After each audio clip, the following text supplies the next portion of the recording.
अस्सलामुअलैकुम। मैं उम्मीद करती हूँ कि आप सब लोग खैरियत से होंगे इंशाअल्लाह। आज हम आपको लेकर जा रहे हैं एक ऐसे गांव के दिल में जो पहाड़ों के सीने में छुपा हुआ है, पत्थरों के अंदर आबाद है और सदियों पुरानी मोहब्बतों, रवायात और हैरतों का राज रखता है। जी हाँ, आज हम बात करेंगे ईरान के मशहूर, अजीबो गरीब और कुदरती हुस्न से भरपूर गाँव जिसे कुंदवान कहते हैं।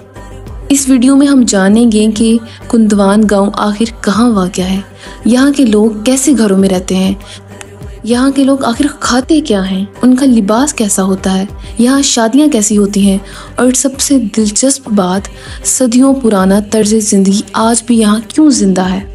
तो तैयार हो जाइए एक अनोखे और हैरत अंगेज़ सफ़र के लिए, जहाँ हम देखेंगे एक ऐसा गाँव जो ज़मीन पर कम और किसी ख्वाब की दुनिया में ज़्यादा लगता है। आइए चलते हैं ईरान के एक अनमोल ख़जाने की तरफ और खोजते हैं कुंदवान के राज, जज्बात और मुस्कुराहटें।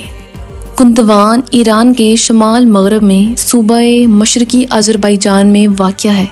ये गांव तबरेज़ शहर से तकरीबन 60 किलोमीटर जनूब में पहाड़ी सिलसिलों के दरमियान छुपा हुआ है। ये एक पहाड़ी गांव है जो न सिर्फ ईरान बल्कि दुनिया के उन चंद मुकामात में शामिल है जहां लोग आज भी कुदरती गारों में रहाइश पजीर हैं। ये गांव सदियों पुराना है। कहा जाता है कि यहाँ के पहाड़ एक पुराने आतिशफशां के फटने से बने हैं और इन पहाड़ों में कुदरत ने ऐसे सादा लेकिन हैरत अंगेज घर बनाए कि इंसान उन्हें देखता ही रह जाता है। कुंदवान के सबसे मशहूर होने की वजह उसके घर हैं। ये घर पत्थरों को तराश कर बनाए गए हैं, यानी आप समझें कि जैसे पहाड़ के अंदर ही घर खोद दिए गए हैं। इन घरों को कॉन शेप्ड यानी मखरूती शक्ल में बनाया गया है। कुछ घर एक मंजिला हैं, कुछ 2 मंजिला हैं और बाज़ तो 3 मंजिला भी हैं। दिलचस्प बात यह है कि इन घरों में बिजली, पानी, दरवाजे और खिड़कियां भी बाकायदा लगे हुए हैं, मगर सब कुछ कुदरती अंदाज में मौजूद है। यहाँ पर ये घर कुदरती तौर पर गर्मियों में ठंडे और सर्दियों में गर्म रहते हैं।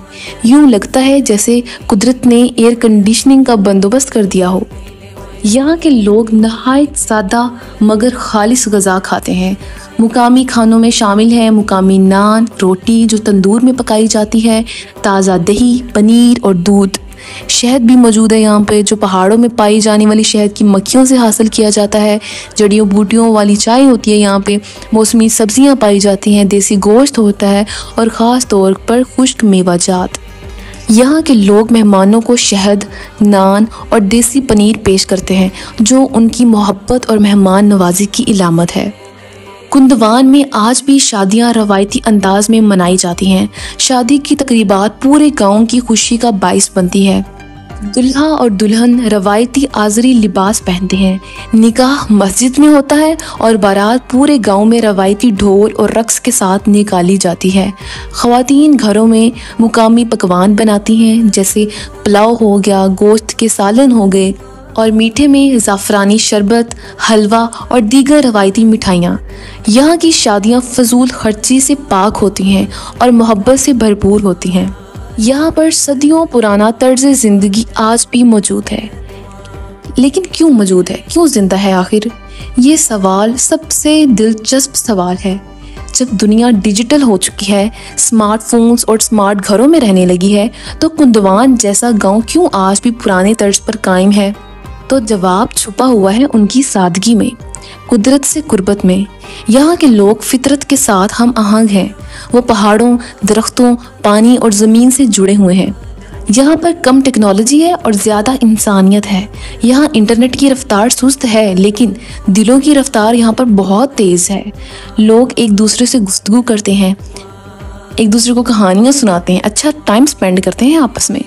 और यहाँ पर सियाहत का भी बहुत ज़्यादा असर है। सियाह यहाँ की सादगी देखने आते हैं तो मुकामी लोग अपनी रवायतें ज़िंदा रखते हैं ताकि उनकी शनाख्त बाकी रहे। ये तर्ज ज़िंदगी उनके आबाओ अजदाद की निशानी है। वो इसे छोड़ना नहीं चाहते क्योंकि ये उनकी पहचान है। कुंदवान एक गांव ज़रूर है, मगर ये हमें एक सबक देता है कि ज़िंदगी सिर्फ तरक्की और स्पीड का नाम नहीं है, बल्कि सादगी, सुकून और कुदरत से रिश्ता कायम रखना भी इंसान को खुशी दे सकता है। अगर आप कभी ईरान जाएं तो कुंदवान की सैर ज़रूर कीजिएगा। हो सकता है कि पहाड़ों में बसे ये सादा लोग आपके दिल में एक नई रोशनी जगा दें। अगर आपको ये वीडियो पसंद आई हो तो लाइक करें, शेयर करें और सब्सक्राइब ज़रूर करें और कमेंट्स में बताएं कि अगली वीडियो आपको किस गाँव पर चाहिए। गाँव भी हो सकता है, मुल्क भी हो सकता है, जो भी आपको पसंद हो। तो मिलते हैं अगली वीडियो में, तब तक के लिए अल्लाह हाफिज़।